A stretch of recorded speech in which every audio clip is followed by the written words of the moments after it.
성부와 성자와 성신의 이름으로 아멘. 우리에게 모든 것을 허락하시는 하느님 아버지, 우리가 진실되고 충성될 때 하느님과 화해가 되고 하느님과 입맞춤을 하듯이 일치가 될 수 있습니다. 우리의 입을 크게 열고 주님께 더욱더욱 가까이 찬미와 영광을 드리는 노래를 부를 수 있게 하소서. 우리가 시편을 오늘 제3권을 배우면서 이스라엘 선조들이 특별히 다윗 같은 성왕이 하느님께 얼마나 간곡히 찬미하는가, 어려울 때, 죽음의 문턱에 다다랐을 때, 또 기쁠 때에도 언제나 당신을 찬미했습니다. 우리도 삶의 가운데에서 항상 당신께 얼굴을 향하며 입을 크게 벌리고 기도할 수 있도록 우리들에게 은총 주시고 기도의 은혜를 더욱더욱 풍성하게 해주소서. 이 모든 말씀 우리 주 예수 그리스도의 이름으로 비나이다. 네, 오늘 시편 73장에서 89장입니다. 여기에는 아삽의 노래가 이제 많이 나오지요. 그래서 이 제3권은 끊임없는 경배가 되겠습니다. 그러니까 레위기 편이 되는 거죠. 그래서 우리가 정말 여기 73정에 보면은 종국의 정의, 그러니까 종말을 가르치죠. 그때에 가서는 우리가 어떠한 정의가 나오는가 이런 말을 하는데 이 시를 여러 가지로 얘기하고 있어요. 역사서에서 나오는 그 히즈키야 왕 있죠? 아주 찬미를 많이 하고 찬양대를 데리고 전쟁터에까지 아름다운 복장을 입혀가지고 나아갔었어요. 그래서 아주 그 많은 아시리아인들을 싸움 한번 하지 않고 다 승리할 수 있었습니다. 그래서 그 히즈키야 왕과 대신들이 지은 시가 아닌가 이렇게도 생각을 하고, 또 다윗과 선견자 아삽, 그러니까 찬양 노래를 이렇게 주로 성가대 지휘를 맡았던 그 사람들의 노래가 아닌가 이렇게 생각을 합니다. 그래서 이제 하느님을 찬양하라고 그러니까 레위인 성가대들이 굉장히 기뻐했다고 그래요. 우리도 성가를 하라 그러면 기뻐해야지 되지요. 성가대에 들으라 그러면 이렇게 짜증을 부리면 안 되지요. 그래서 이제 정말 레위인들처럼 아주 기쁘게 12,000명이나 되는 그 레위인들, 아주 대집단이죠. 근데 지금은 12,000은커녕 1200명도 10분의 1인 1200명도 아니고, 또 거기에 또 100분의 1인 120명도 아니고, 어떤 때는 1000분의 1, 12명이 흘런지 모르겠어요. 12명은 좀 넘겠죠. 한 3, 40명. 이렇게 또 작은 본당에는 뭐 열 몇 명이 다 하기도 해요. 그래서 그런 성가대들이 하느님을 찬미하는데 정말 우리의 그 찬양을 부르는 마음 안에서는 고운 마음이 나오는 거죠. 근데 뭐라고 아주 그냥 좀 저주를 벗죠? 비계덩어리 같은 데서 악이 아주 샘솟는다 그랬어요. 그래서 우리는 정말 그런 온당치 않은 악인들이 아주 그냥 잘 되는 거예요. 재산이 늘어나고 아주 몸은 편안하고 이렇게 할 때 하느님이 돌아가셨나? 왜 이렇게 오른손을 사리시고 이렇게 가슴 속에다 묻어놓고 계십니까? 오른손이 뭐예요? 힘이죠, 힘. 왜 권능을 쓰시지 않고 이렇게 사리신대요. 손을 이렇게 집어넣으시고 쓰시지를 않고 계십니까? 그러면서 굉장히 이제 아주 간절한 기도를 해요. 그래서 사실은 악인들이 잘 되는 것 같지만 처음에만 그렇고 나중에는 사그르르 이렇게 삽시간에 없어지는 거죠. 허황된 꿈처럼 사라지게 되는 것이에요.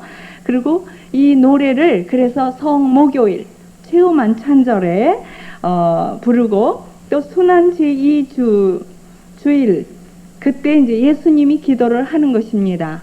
예수님뿐이 아니라 성 아우싱도 그런 기도를 했어요.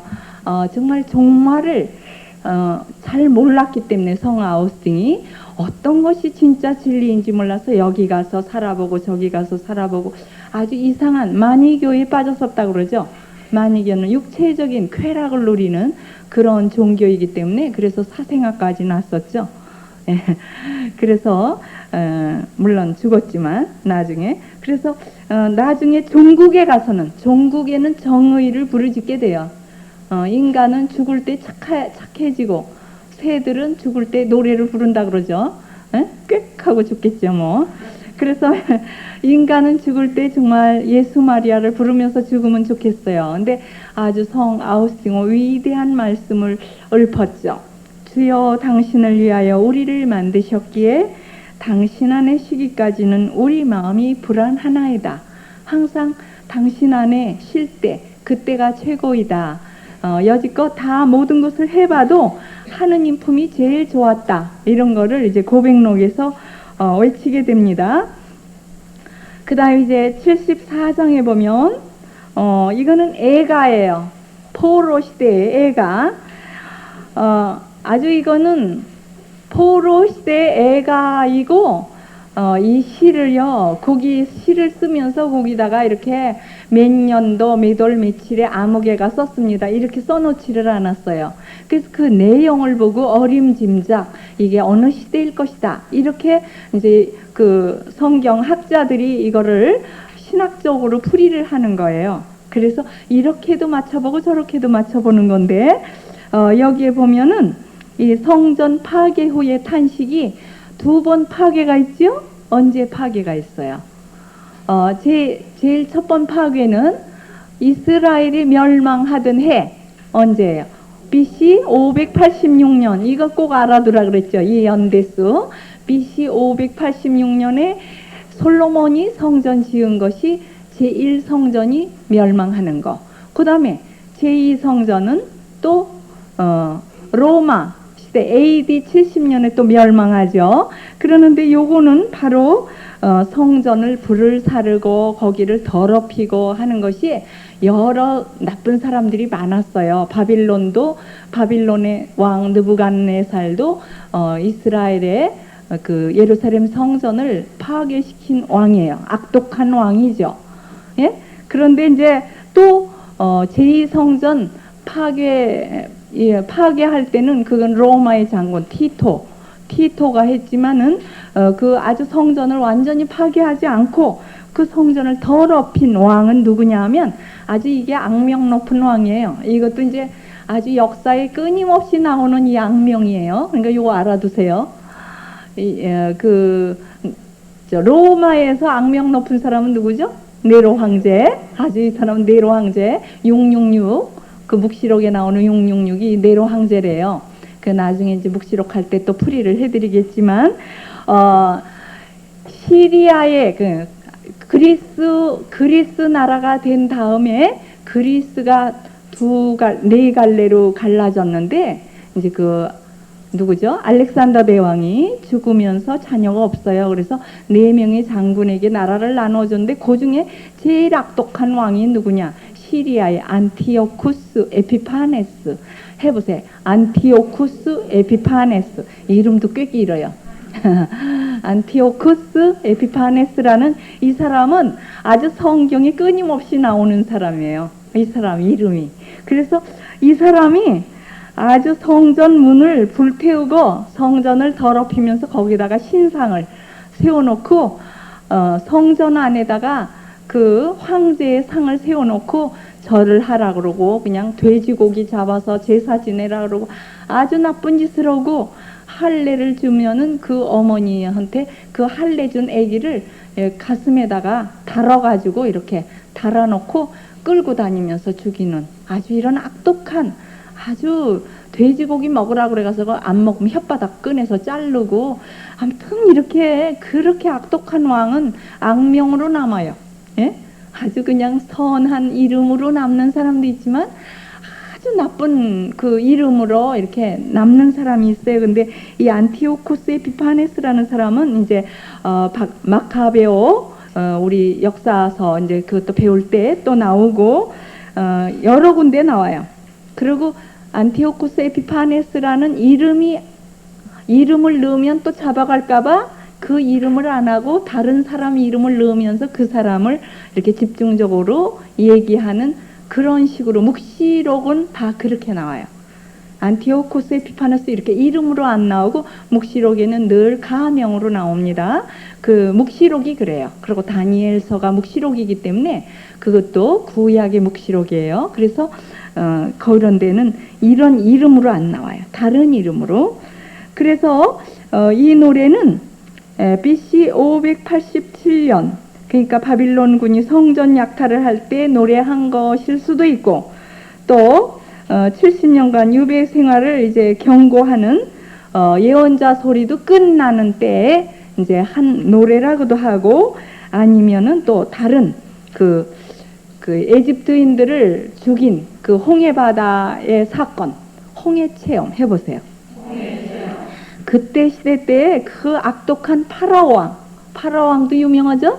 에집트의 파라왕도 악명이 높고 성서에 나오니까 이 안티오코스 에피파네스도 유명한 사람이고 네로 황제는 아예 입에다가 담지도 못해요. 왜? 네로 황제라는 말을 했다가는 금방 끌려가니까 네로 황제로 안 하고 숫제 666 이렇게 얘기하는 성서의 이름을 넣지조차 못한 그런 왕들도 많이 있어요. 그래서 교회는 이거를 성주간 전례 때 예수님의 기도로 읊어요. 이렇게 막 우리들을 좀 살려달라고 그렇게 얘기를 합니다. 그리고 하느님의 새 성정인 지금은 우리가 내 자신이 내 몸을 더럽히면 바로 누구예요? 세 명 왕이에요.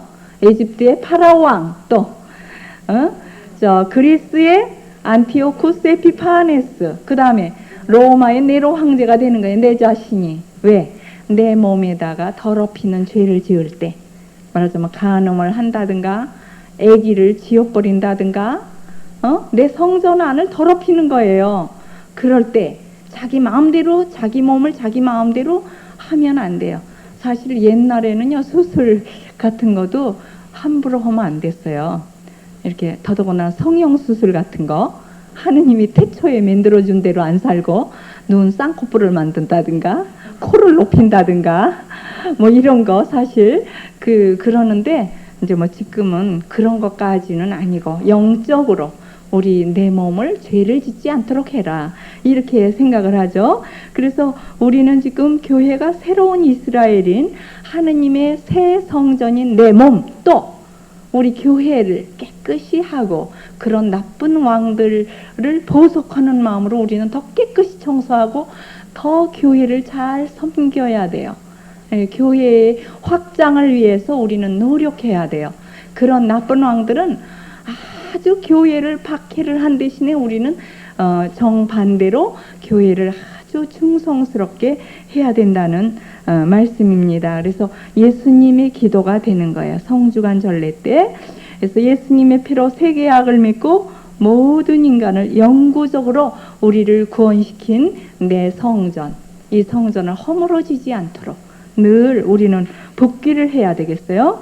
그 다음에 76장에 보면은 승리의 노래가 나오거든요. 이거는 BC 701년이에요. BC 701년 히즈키야 왕 시대 때죠. 사네립 아시리아의 사네빌이라는 그 왕이 이제 예루살렘을 포위했을 때 그때 이사야가 막 기도했죠. 히즈키야 왕은 많은 레위인 성가대를 앞장 세우고 북을 치면서 나가니까 그 사람들은 자기네끼리 싸워가지고 죽어버렸어요.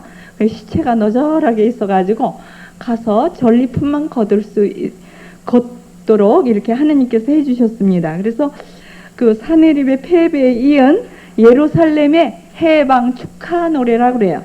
그래서 아주 평화 시대를 여는 메시아, 그러니까 그런 악독한 왕들은 하느님께서 얼마든지 무찌르고 우리는 이길 수 있다, 이런 거를 뜻해요. 그러니까 우리의 삶을 비춰볼 때 아시리아 왕 같은 사람들이 우리를 포위할 수 있어요. 그건 뭐예요? 어떤 때 여러분들 사면초가 될 때 있죠. 일로 갈 수도 없고 절로 갈 수도 없고 뒤로 밖으로 갈 수도 없고 앞으로 갈 수도 없는 사면초가 어린아이가 아프고 또 노부모님도 아프시고 남편은 또 직장도 어떻게 잘못되고 그 다음 또 뒤에 내 자신도 아프고 사면 초가에 당했을 때 우리는 어떻게 해야 되나 모를 때 우리도 이렇게 레위인 성가대처럼 성가를 불러야 돼요. 내가 성가대를 다 끌고 우리 집으로 올 수는 없지만 내 자신이라도 성가를 크게 불러서 그 악의 무리에는 뭐가 들었어요? 악마, 사탄이 있죠? 사탄들은 뭘 싫어한다 그랬죠? 성가 부르는 거 싫어해요. 그리고 불을 싫어해요. 촛불을 켜놓으세요. 그래서 악마를 쫓아요. 촛불은. 그러니까 성초 있죠? 그 빛의 전례 2월 2일 날 축열례 빛의 봉헌 축일 있죠? 그때 초를 축성하지 않습니까? 축성한 초는 아주 더욱 힘이 있고 축성하지 않더라도 빛을 싫어하는 악마는 그 촛불을 켜면 싫어해요. 그러니까 이왕에 우리도 촛불을 켜놓고 기도하면 좋죠. 그러면 내 마음도 이렇게 정돈이 되고 그래서 좋습니다. 그래서 이렇게 우리도 정말 예수 그리스도가 내 편이시니까 싸워 이겨주신다 생각을 하고 우리는 아주 큰 소리로 성가를 부르면서 기도를 크게 하면 2배의 기도가 돼요. 성가는 2배의 기도라고 그랬죠. 그래서 이거는 교회가 부활 전 3일, 그러니까 성 3일 기간에 이 기도를 하는 것입니다. 그래서 우리를 이기게 해주소서 이러는 거죠. 예수님의 힘과 죄와 죽음에서 이제 이기는 승리의 찬양 노래를 우리는 지금 불러요. 이스라엘 사람들은 자기 나라가 아주 하느님이 아시리아 사람 다 쫓아준 거에 대해서 예루살렘이 이제 포위가 풀려가지고 해방이 되어서 좋아서 노래 부르는 거지만 우리 자신이 해방될 수 있죠. 죄와 죽음에서 가물가물 죽어가다가 이제 거기서 살아나요. 그러면 기쁨의 노래를 부를 수 있는 것입니다. 그러면 성구를 보겠습니다. 시편 81장 10절. 입을 크게, 이거 외우기로 했죠? 해보세요. 입을 크게 벌려라. 내가 채워주리라. 이게 2주간의 오늘의 양식이에요.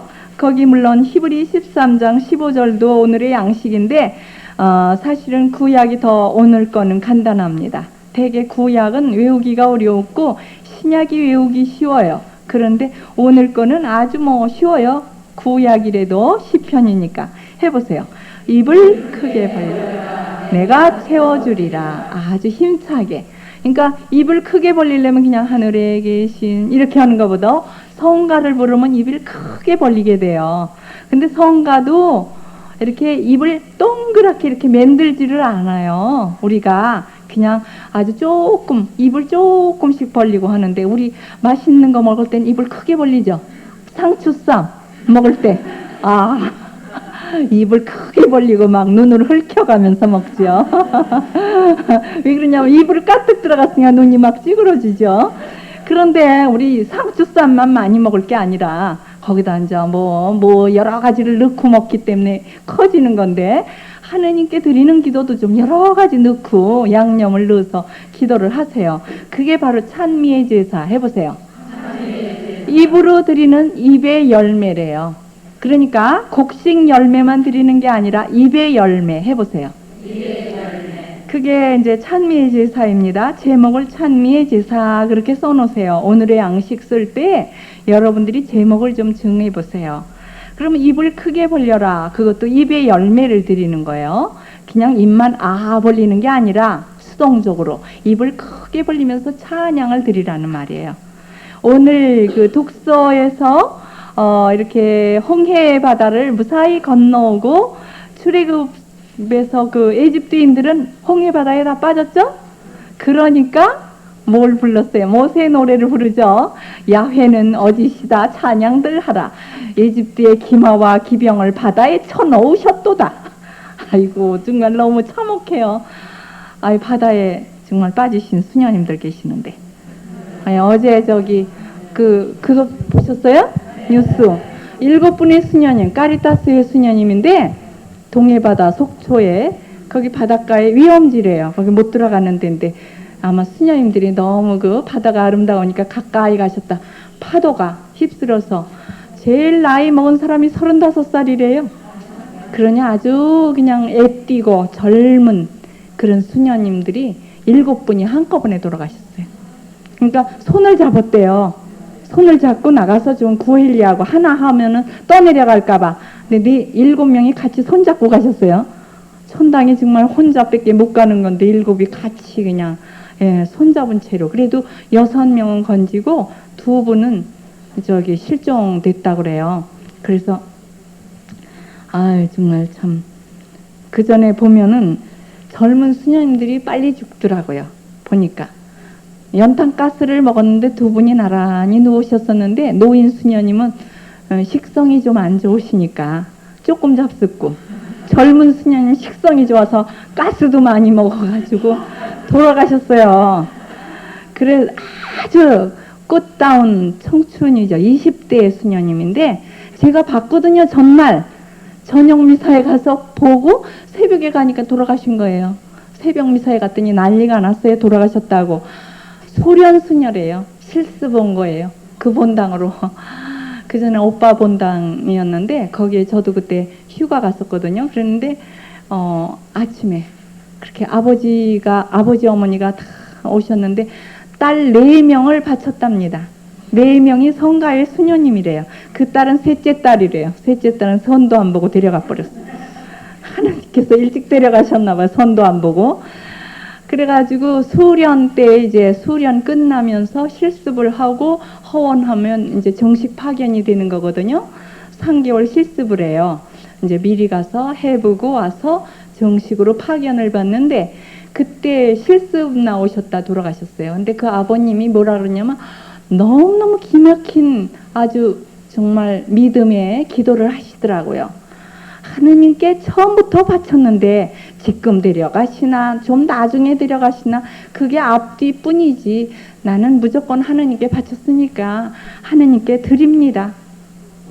그리고 그렇게 애통해 하시지 않고 죄 짓기 전에 깨끗할 때 이쁠 때 잘 갔다고 하느님 이쁠 때 데려가시 그렇게 얘기를 하시고 이제 3명의 또 형제들이 그냥 수녀로 있지요. 그런 이제 언니 수녀님 2명 있고 또 새로 들어온 막내 수녀가 있고 그런데 그렇게 4명 중에서 1명이 그냥 먼저 천당에 간대. 너무 이뻐요. 아주 그냥 그 꽃송이 같아. 그냥 아주 피어오르는 그냥 꽃송이 같은 그런 수녀님이 돌아가셨어. 천당에도 이쁜 사람 뽑아가나 봐요. 그래서 이제 우리가 찬미의 제사를 드려야 됩니다. 그래서 어저께 우리 수녀님들은요, 그 뉴스를 보시고 잠이 안 들더래요. 너무너무 그냥 안타까워서 그 부모님들은 어떻겠어요? 다 젊은 수녀이니까 부모님들도 아직 젊으시죠. 그러는데 그냥 잠이 안 오고 그래서 성당에 가서 연도를 또 하시고 그리고 또 오늘 아침 미사하고 또 미사 때도 또 기도하고 이제 또 연도 미사 후에 또 연도하고 그랬어요. 그래서 정말 여러분들도 주목용 한 번씩이라도 바쳐주시기 바랍니다. 7분의 그 봉헌자를 하느님께서 이제 빨리 데려가신 거죠. 봉헌물을 빨리 받으셨어요. 우리는 읽어보세요. 우리는 예수의 이름으로 찬미의 제사 439페이지죠. 히브리 13장 15절 해보세요. 우리는 예수의 이름으로 언제나 하느님께 찬미의 제사를 드립시다. 하느님의 이름을 우리의 입으로 찬양합시다. 입으로 찬양합시다. 해보세요. 찬미의 제사. 그냥 보통 제사가 아니라 찬미를 드리는 제사. 그래서 아주 성가를 내가 부르면서 이렇게 제사를 드리면 찬미의 제사가 되는 거예요. 그러니까 굉장히 아름답죠. 그 다음에 시편 85장 10절에는 진실과 평화가 입을 맞췄다 그랬죠. 에베소 5장 9절에도 이렇게 하느님께 드리는 진실과 평화의 열매를 맺어라 이런 말이 나옵니다. 빛의 열매를 맺어라 이런 게 나오죠. 그 다음에 그 노트에 기록되지 않은 것을 해설해 드리겠습니다. 75장 시편 75장에 보면은 심판자이신 하느님께 드리는 찬가예요. 이거는 심판하는 거예요. 그래서 하느님의 말씀을 잘 받기 위한 준비로서 영광스러운 옥좌에서 이스라엘 12지판을 심판하시죠.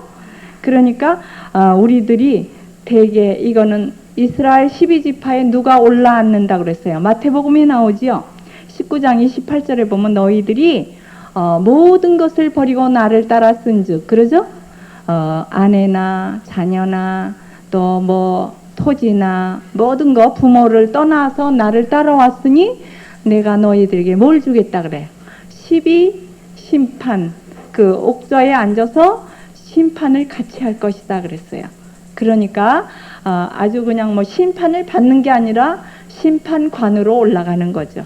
예, 그러니까 이제 이런 신부님들, 이런 분들을 가르치는 거예요. 그래서 사도들의 축일에 이 말씀을 읽어요. 12옥좌에 같이 앉아서 이렇게 심판을 할 것이다 그랬습니다. 우리 신자들도 하느님께 심판을 받아서 벌을 받는 게 아니라 뭘 받아요? 우리는 예? 상을 받는 거예요. 그러니까 행적대로 월기관을 받으러 올라가는 것입니다. 그러니까 너무 두려워 떨 것이 아니죠. 물론 좋은 일을 많이 해야 되겠고, 또 옷을 늘 두루마기를 깨끗이, 어디 들어가면 깨끗해져요? 예? 예, 성전에 들어가면 거기 안에는 그냥 아주 하느님 앞은 뭐라 그랬어요? 사파이어가 깔린 듯이 유리바다와 같이, 수정바다와 같이 하느님 앞에는 늘 정화수가 있어요. 하느님 앞으로 그냥 제단 앞으로 가까이 가기만 하면 제단에서 샘물이 솟아요. 예수 그리스도의 옆구리에서 샘물이 막 솟아. 제단은 바로 십자가니까 거기에서 샘물이 솟아요. 에제키엘 47장에 보면 성전에서 솟는 샘이 나오거든요. 그래서 여러분들 그게 영의 바캉스예요. 그거 읽어보세요. 예? 더우시면 말이죠. 에제키엘 47장을 읽어보세요. 그리고 에제키엘 37장하고 두 가지를 읽으면 으스스 해가지고, 에제키엘 37장은 뭐예요? 해골이 디글디글 굴르죠? 그러니까 해골만 봐도 우리는 좀 으쓱으쓱 할 거 아니에요. 그러니까 이게 아주 바캉스를 하는 방법입니다. 성서를 읽어보세요. 37장하고 에제키엘 47장하고 두 가지. 47장에 보면 성전에서 막 콸콸콸콸 솟는 샘이 나와요. 그러면 그 물속에 들어가니까 발목까지 차고 무릎까지 차고 허리까지 차고 온몸에 이렇게 차게 된다 그랬어요. 그래서 우리는 성전 안에 자주자주 들어가서 성체조배를 할 때 우리가 깨끗하게 정화되는 거예요. 예. 그 다음 시편 77장을 보면 지나간 이스라엘 역사를 회상하는 시예요. 그래서 답답할 때 나 주님을 찾아왔소. 예. 답답하면은 상담할 분을 찾아가죠. 그것처럼 우리도 목요일 날 읊는 노래예요. 그러니까 우리도 주님께 가까이 가서 그 외에 배웠지 않습니까? 민수기에서 뭐 나와요? 교회를 뭐라 그랬죠? 6개 도피성, 6도피성 해보세요. 살인자의 도피성. 이거 배운 거를 써먹어야 됩니다. 그래서 성전에 들어가면서 나는 살인자입니다. 남을 미워했으니까요. 나를 깨끗하게 정화시켜 주세요. 그러면서 6개의 성 한번 해보세요. 6개의 성을 하는 게 아니고 예, 카데스, 또 세켐, 헤브론, 그 다음에 이쪽으로 다 가서 라못, 또 골란, 또 하나 베드엘, 아니야, 뭐죠? 베델이? 아니에요. 그 잊어버렸네. 그 안 해가지고 뭐라 그랬죠? 6개. 라못, 골란은 됐는데 이게 벳셀 맞아. 베델이 아니라 베델은 하느님의 집, 하느님의 문, 하늘의 문 이런 뜻이고 벳셀, 예, 벳셀이에요. 그래서 6개의 성이 있어요. 그게 민수기 어디에 나옵니까? 35장에 나오고, 예? 여호수아에도 나오고, 여호수아에는 19장, 또 신명기에 19장인가요? 여호수아는 20장이고 민수기에는 35장이고 이렇게 세 군데나 나와요. 그러니까 교회를 살인자의 도피성으로 하느님이 만드신 거예요. 그래서 내 도피성으로 오너라. 그럼 내가 다 너희를 피난처로 피해주겠다. 이렇게 얘기하셨어요. 그래서 난 카데스 성에 들어가서 하느님께 깨끗하게 정화시키는 세례를 받아야 되겠다. 또 세겜 성에 가서 고백 성사를 받고 깨끗하게 정화돼야 되겠다. 헤브론 성은 뭐라 그랬죠? 우정의 장소, 밀회의 장소. 하느님과 쏙닥쏙닥 성체조배하는 거예요. 그 다음에 벳셀 성으로 들어가면 견진과 같이 금은보화가 가득 찬 곳에 이렇게 숨어서 하느님께 이제 악마가 우리에게 쳐들어오지 않도록 잘 숨어 있는 요새지가 돼야 되겠다. 그 다음에 라모성은 높이 높이 솟아오른다. 그러죠? 그 다음에 골란성은 마지막 잔치, 일치의 성이라 그랬죠. 그래서 교회에 들어가면서 나는 오늘은 케데스 성에 들어가야지. 오늘은 세켐 성에 들어가야지. 오늘은 헤브론 성에 들어가야 돼. 이 6가지 그 전에 다 필기해드렸어요. 그러니까 그거를 잘 보시고 공부를 하세요. 그게 이제 제일 처음 6개의 도피성 나오는 거는 민수기 35장에 나와요. 예, 민수기 35장.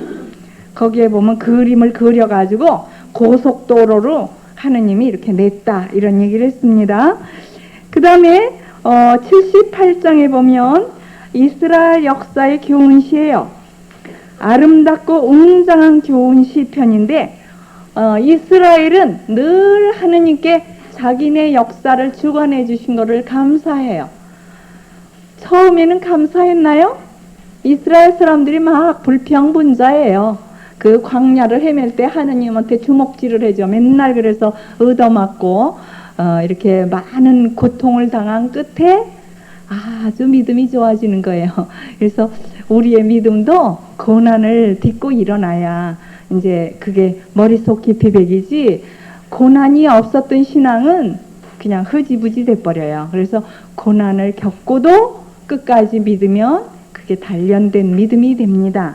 그래서 역사시예요. 거기에 보면은 하느님께서 굉장히 큰 힘으로 에집트인들을 홍해바다에 빠뜨려 죽인 거, 이거를 좋아해요. 우리는 지금 누구를 죽이면 좋아하죠? 예?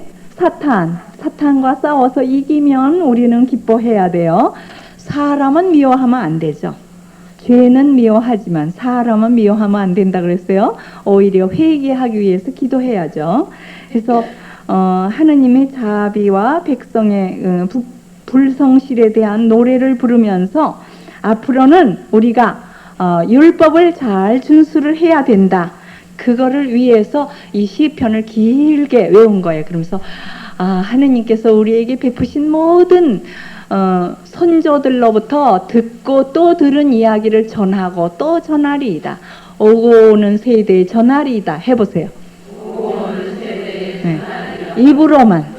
입으로만 그러시지 말고 입으로만 오고 오는 세대에 전하리이다. 그리고 꼼짝달싹도 안 해요. 그러면 안 되고 진짜 오고 오는 세대에 전하셔야죠. 예? 그래서 우리도 나에게 베풀어 주신 은혜를 감사하는 그 출애굽 해보세요. 출애굽.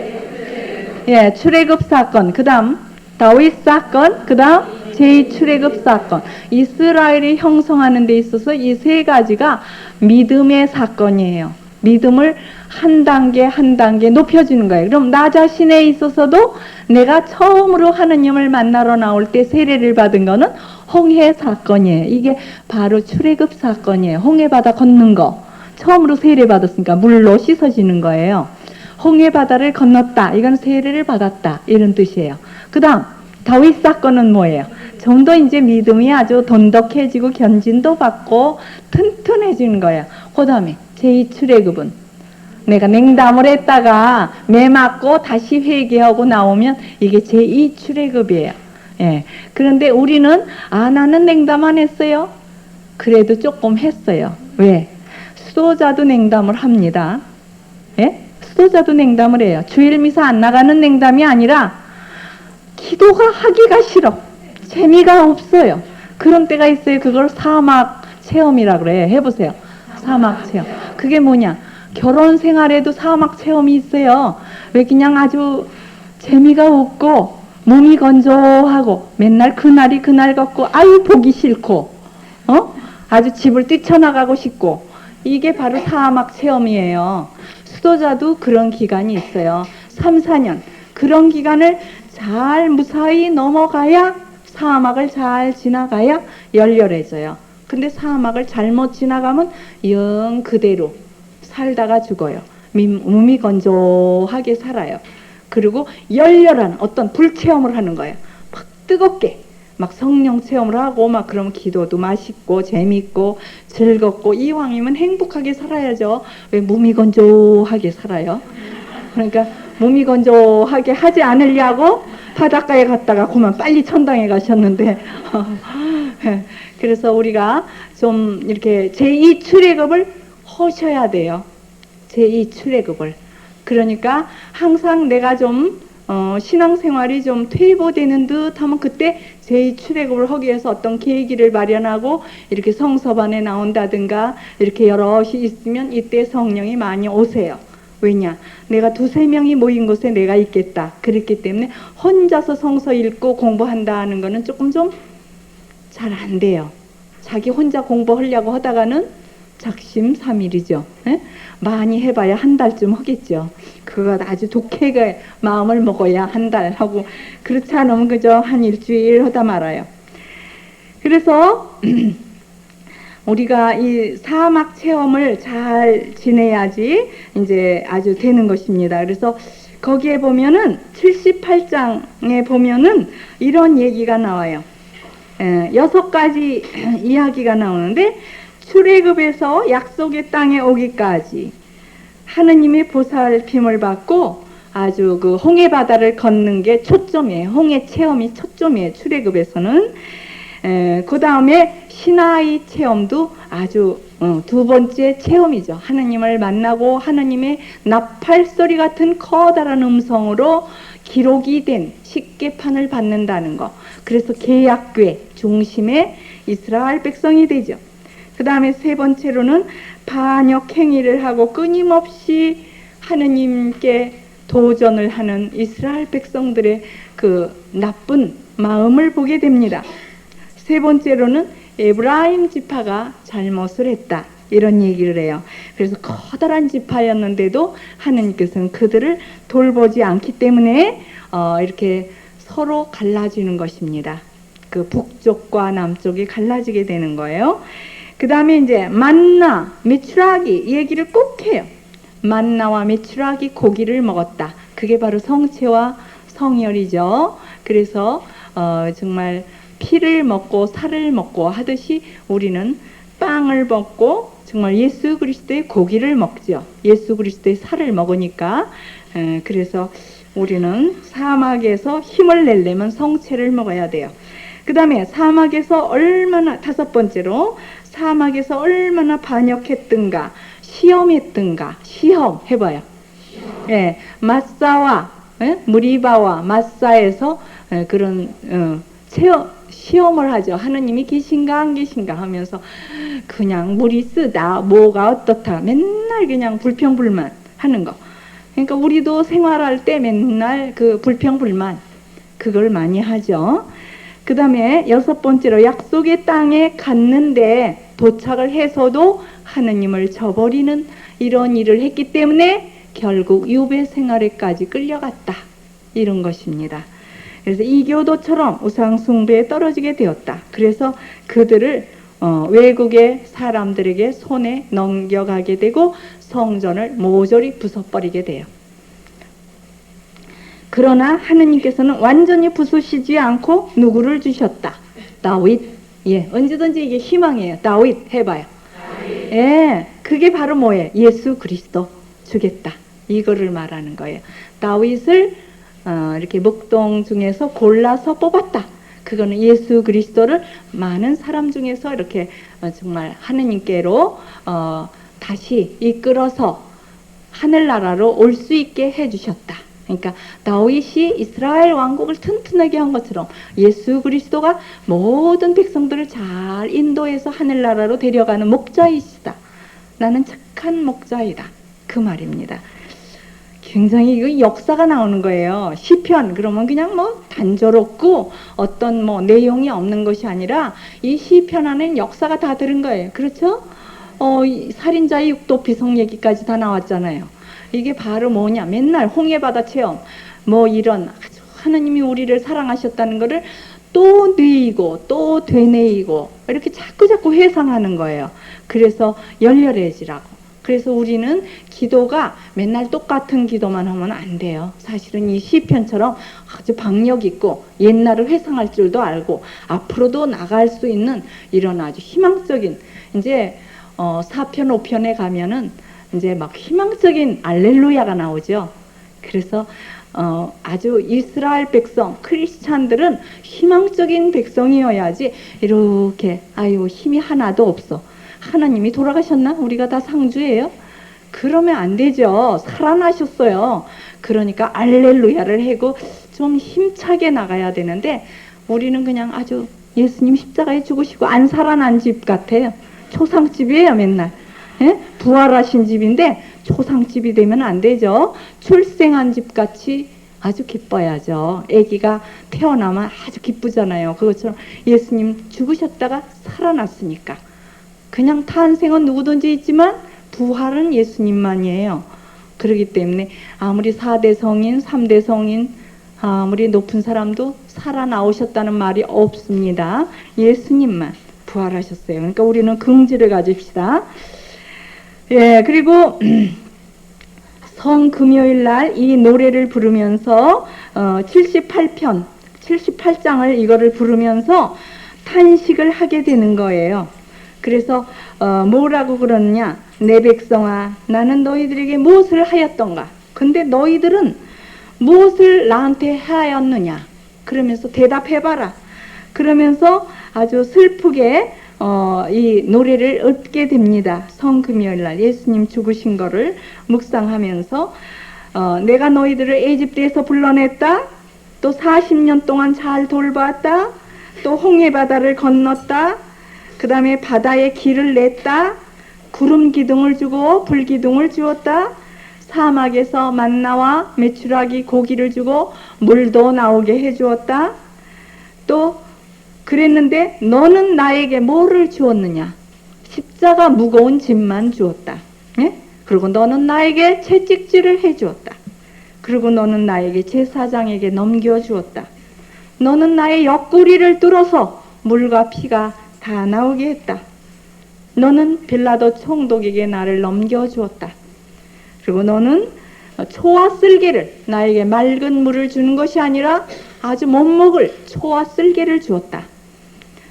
그러면서 너는 몽둥이로 나를 때리고 가시관을 머리에 씌워줬다. 나는 너희들에게 왕호를 넘겨주고 지팡이를 주고 월계관을 주었는데 너희들은 나에게 사형대를 주었다. 그러면서 이 78편을 읊는 거예요. 그러니까 이거는 보통 시가 아니에요. 아주 정말 참 아름다운 그런 시가 돼요. 그래서 성금요일날 예수님이 돌아가시면서 이 시를 읊게 되는 것입니다. 그래서 한 마음으로 하느님께 앞으로 나아가야 된다. 이런 것입니다. 그리고 시편 79장은 백성들의 슬픈 노래가 되겠어요. 항상 슬프지 않으면 기쁜 거죠, 뭐. 그죠? 우리 그렇지 않습니까? 기쁘지 않으면 슬프고 웃지 않으면 울고 맨날 그래요. 그래서 예루살렘의 파괴 사건이에요. 이것도 또 교회의 청원을 하는 노래입니다. 그 다음에 시편 80장은 이스라엘 부흥을 위해서 기도하는 거예요. 그래서 BC 722년에 북왕국이 멸망을 당하면서 다시 우리를 그래도 보살펴 주십시오 하면서 부르는 노래예요. 그 다음 시편 81장은 굉장히 좋은 것입니다. 초막절 때 부르는 노래인데 나팔을 불어라. 언제? 초하루, 대보름 그때 나팔을 불어라 그렇게 나오거든요. 그러니까 우리도 언제 나팔을 불어야죠? 예? 우리는 초하루 보름 그때만 부르면 안 되고 아침 저녁으로 불어야죠. 예, 아침 저녁으로 하느님 부르고 기도하고 이렇게 해야지 됩니다. 그리고 또 시나이산 사건들 기념하는 대축일이 돼요. 그래서 나뭇가지로 만든 초막에서 살면서 하느님의 말씀을 묵상하는 거예요. 우리는 캠핑 가면 초막 짓고 텐트 치고 뭐 해요? 놀지요. 벌거벗고 물에 들어갔다 나왔다 들어갔다 나왔다 하면서 먹고, 그죠? 돼지족이죠. 응? 육체적으로 먹고 놀고 그냥 춤추고 막 난리 났죠. 그러는데 이스라엘의 초막절은 그렇게 안 해요. 초막절을 일주일을 지냈는데 일주일 동안 내내 성서를 아침부터 저녁까지 읽어요. 그리고 안 읽으면은 잠잘까봐 나팔을 불어대. 그냥 큰 소리로 사제들이 나팔을 불고 그동안에 신자들은 나팔 소리와 함께 하나님의 말씀을 귀담아 들어요. 예, 이렇게 정말 그래서 우리도 캠핑을 가고 어디로 놀러 가더라도 성경을 가져가셔야 돼요. 한 구절이라도 읽고 성가도 크게 부르고 그래야 돼요. 정말 우리는 하느님과 함께 어디를 가야 돼요. 그러지 않으면 정말 참 좀 돼지족입니다. 지난번에 그러셨어요. 목요일 반에 그 얘기하셨나? 여호와 증인 다니셨던 분이 우리 성서반에 나오셨는데 가톨릭 신자를 보고 돼지족이란대요. 돼지족. 예? 돼지같이 먹기만 하지 뭐 성서도 모르고 그 하느님 찬미할지도 모르고 하느님 이름도 잘 모르고 그렇게 공부를 안 한다고. 그 여호와 증인은 하루에 2시간 공부해요. 그래서 1시간 가서 가르쳐요. 1시간 가르치려면 2시간 그거 조금 배운 거예요. 그렇게 열렬하게 매일 공부하고 매일 가서 가르치고 이렇게 아주 정말 하느님 말씀을 오고 오는 세대에 전하는 거예요. 근데 우리는 글쎄 전하는가 모르겠네요. 잠만 자면 돼지족이 되는 거예요. 그래서 거기서 미연합시다. 돼지족에서는 좀 나와야죠. 그죠? 그러면 우리 세과로라도 가야죠. 세과. 3층으로 올라가야지. 노아의 배에서 1층 그 꿀꿀이 신작과에 있지 말고 2층에서 3층으로 올라가서 3층에는 바로 새들처럼 찬미의 노래를 부르고 그 다음에 또 하느님 말씀을 읽고 빛을 보면 이렇게 창문으로 날아가서 열매를 물고 오는 비둘기 신자가 돼야 되죠. 노아의 배 얘기 아시잖아요. 그런 거를 좀 해주세요. 그런 옛날 얘기를 해주면 사람들이 잘 들어요. 그런 거는 잊어버리지도 않고 1집에 나오지 않아요. 1집에 5번에 나와요. 5번 테이프 5번 거기 보면은 노아의 배 얘기가 쫙 나와요. 그럼 82장 부정한 재판관을 견책하는 얘기가 나와요.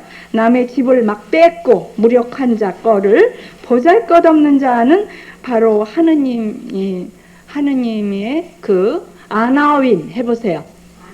억압받는 자, 또 하느님께 마음을 드리는 그런 깨끗한 가난한 사람들을 아나윈이라고 그래요. 아나윈. 그래가지고 그런 아나윈을 잘 돌보아야만 돼요. 그리고 나 자신도 아나윈이 돼야지 하늘나라에 갈 수 있어요. 마음으로 가난하지 않으면 하늘나라에 들어갈 수 없다고 그랬어요. 그 다음 83장은 이스라엘 적들에 대해서 10종족이 있다 그랬어요. 10종족의 적. 에돔, 이스마엘, 모압, 하갈, 그발, 암몬, 아말렉, 블레셋, 띠로, 아시리아. 이런 나라들이 10종족. 우리는 뭐예요? 이게 뭐예요? 우리 마음 안에 들어있는 7죄종 있죠? 7가지의 교만, 미색, 인색, 분노, 탐도, 질투, 해태 이런 악의 마음. 이런 것이 내 마음 안에 싸우는 거예요. 이게 적들과 내가 맨날 싸우는 거예요. 그러니까 그렇게 알아들어야지 그냥 이렇게 외국에 적이 있다고 생각하지 말고. 그리고 물론 집안 식구도 적이라 그러죠. 그러니까 여호와 중에서는 집안 식구하고 맨날 싸워요. 왜? 적이니까. 그걸 성경을 그대로 알아들으면 안 되죠. 다른 곳에서는 뭐라 그랬어요? 너희는 서로 사랑하라, 이웃을 사랑하라 이랬는데 이웃사람하고 맨날 싸워요? 남편하고 맨날 싸우고 보따리 싸들고 난 전도하러 나간다 그러고 맨날 나가요. 그거는 아주 성경을 자기 멋대로 해석하는 거예요. 그래서 이제 나중에 우리 4학년 들어가면 신약 성경을 배우면서 여러 그 종교에 대해서 우리 좀 배우려고 그래요. 그래서 그 교리는 어떻게 하며 그들이 어떻게 선교를 하고 있으며 이런 걸 알아야 돼요. 뭐 통일교니 뭐 아주 문제성이 많은 게 많죠. 요즘에 증산교도 많아요. 증산교, 뭐 통일교, 뭐 대순진리회 이런 거 다 한파들에서 나온 것들이 많아요. 그래서 이런 걸 좀 공부해야 되겠어요. 우리의 적들은 이단들이에요. 이단. 그 다음에 내 마음속에 있는 7죄종, 그리고 진리가 아닌 것, 그런 것들이 적이에요. 그래서 우리는 도우심을 간청을 해야만 이것과 싸워 이길 수 있죠. 그러지 않으면 싸울 수가 없어요. 시편 84장은 순례의 노래. 이거는 참 좋죠. 예루살렘에 들어가는 게 아주 기쁘고 즐겁다고, 얼마나 좋고도 좋은가 뭐 그러면서 노래 부르죠. 우리가 예루살렘으로 올라갈 때 이렇게 통곡의 골짜기에서 쉬어가면서 부르는 노래예요. 이렇게 예루살렘이 높거든요. 그럼 골짜기에 앉아서 이걸 부르고 이렇게 올라가는 거예요. 올라가면서 부르는 노래예요. 이게 층계송.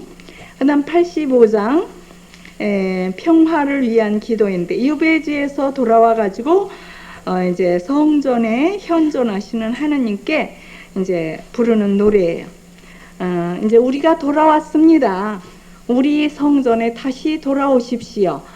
왜 그러죠? 이제 에제키엘 43장에 보면 하느님이 다시 돌아오시는 게 나오거든요. 에제키엘 10장인가요? 거기에서 11장인가 거기에서 떠나요. 하느님께서 야훼의 영광이 뭐 어디에 머무르시고 어디에 머무르시고 그러고 아주 가버리셔요. 그러니까 예루살렘 성전이 멸망하는 것을 보는 거죠. 환시 중에서. 그러니까 멸망하고 하느님께서 떠나셔. 어딜로? 유배지로 같이 가신 거예요. 아주 이스라엘 백성 버린 게 아니라 이스라엘 백성 따라가는 거예요. 그냥 빈집에 혼자 계시는 게 아니라 하느님은 살아계셔요. 그리고 활동하시고 그리고 옆으로 가까이 가셔요. 하느님은 이렇게 가까이 오시는데 내가 도망가면 안 되고, 나도 가까이 신앙 해보세요. 가까이 가야죠. 그래서 우리도 야훼의 영광이 내 몸에서 떠나지 않게 해야 돼요. 내 마음의 성전에서 항상 같이 계시도록. 왜 같이 계셔? 어떻게 하면 같이 계셔요? 기쁘게 해드리며 찬미의 제사를 입을 크게 벌리고 우리 성가 부를 때 이렇게 성가 가르치는 스님 입을 크게 벌리라고, 둥글게 벌리라고, 예쁘게 벌리라고. 입을 이렇게 하면 노래도 삐뚤어 나와요. 하면 이렇게 하늘에 계신 우리 아버지 이렇게 해야 돼요. 이거 어디서 배웠느냐 하면 유명한 성악가가 와서 성가를 부르는데 입이요, 입의 반이야. 아니 얼굴의 반이 입이야. 그런데 그렇게 하니까 큰 소리가 나오더라. 뱃속에서 우러나오는. 그리고 길게 끌을 수 있어요. 아주 그냥 막 얼마나 그냥 듣기가 좋고, 제가 그렇게 크게 하면은 되는구나, 그걸 깨달아서 성무일도 할 때도 이렇게 신는. 그러니까 아주 하느님께서 기뻐하실 거예요. 왜냐? 이빨이 잘못생겼는데 다 드러나니까. 그래서 그렇게 우리도 하느님은 커다랗게 입을 크게 벌리고 찬미를 해야 되죠. 그래서 이제 뭐하다 입을 크게 벌리는가? 교회의 현존. 그러니까 하느님이 현존하시려면, 내 마음에 예수님을 좀 오래 머물게 하시려면 내가 입을 크게 벌려서 입의 열매를 봉헌해야죠. 찬미의 제사를 드려야 돼요. 그 다음에 시편 86장, 시련을 겪을 때 부르는 노래예요. 보편적인 왕권에 대해서 하느님께서는 우리의 머리이시니까 우리를 잘 돌보아 주세요, 그러는 것이죠. 그 다음 시편 87장에는 민족의 영적 어머니 시온에 대한 찬가예요. 시온을 하느님은 이뻐하신다 그랬어요. 그러니까 나 자신도 뭐라 그랬죠? 우리도 시온이에요. 시온성 해보세요. 하느님은 시온성을 이쁘게 생각을 하십니다. 예루살렘 성전을. 그것처럼 내 마음이 바로 예루살렘 성전처럼 화려하게, 깨끗하게, 예쁘게, 우아하게 꾸미도록 해야 되겠습니다. 88장은 고통 속에서 드리는 기도예요. 나병의 고통, 죽음의 고통, 죽음의 문턱에 다다랐습니다 하는 그런 고통이에요. 그래서 이것도 성금요일날, 성토요일날, 전례 때 기도합니다. 89장 충실하신 하느님께 바치는 기도예요. 다윗 왕자를 주신 하느님께 다윗 왕에게 왕좌를 주셨으니까 우리를, 예수님이 오시면 우리도 다윗 왕국같이 메시아의 왕국의 백성으로 우리를 해주소서, 이렇게 하는 기도예요. 우린 벌써 다윗 왕국의 백성이죠. 예수 그리스도 왕국의 백성이에요. 예. 그럼 탈무드 격언을 하나 얘기해 드리겠습니다.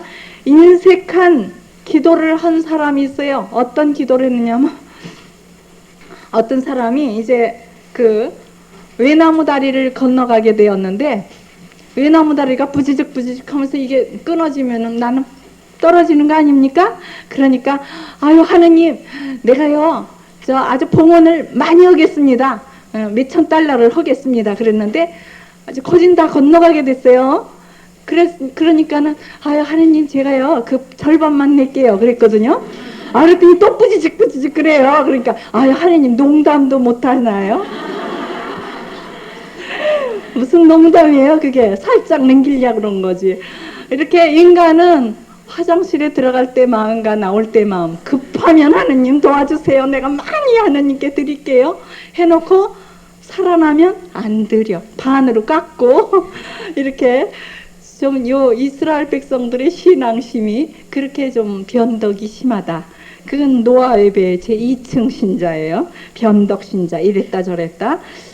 그리고 그래서 이제 이것도 똑같은 그런 얘기인데, 어떤 사람이 바다에 빠졌거든요. 구명 보트를 탔는데, 그래도 바다의 중간에 표류를 하게 되니까 섬이 보이질 않아요.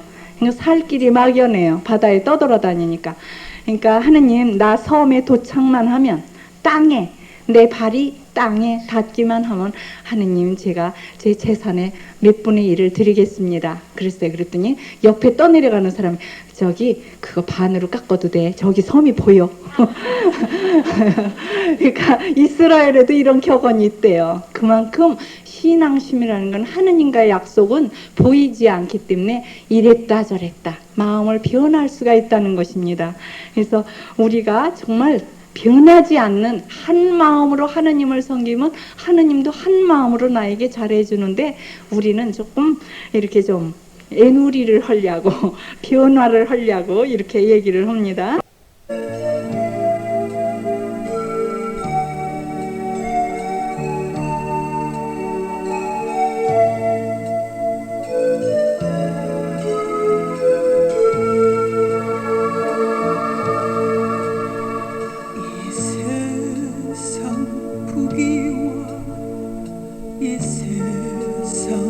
명예가 무슨 소용이 있나요? 마른 풀과 같고 지는 꽃과 같이 인생은 짧은 순간인데, 주 예수만이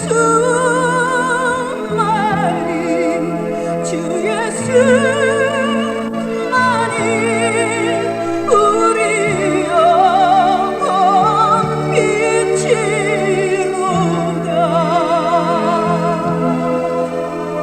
늘 기도하면서 주님을 따르면 절망과 고난 없으리라.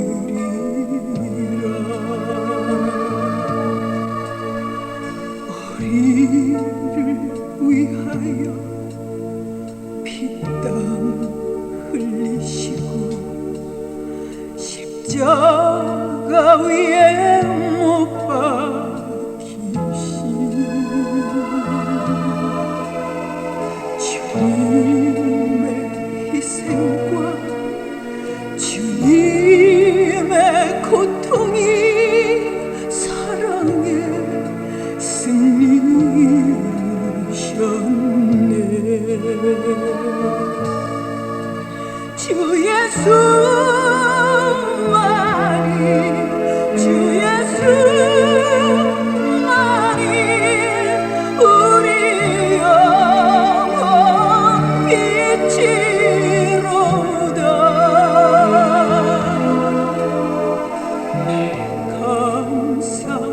걸으면서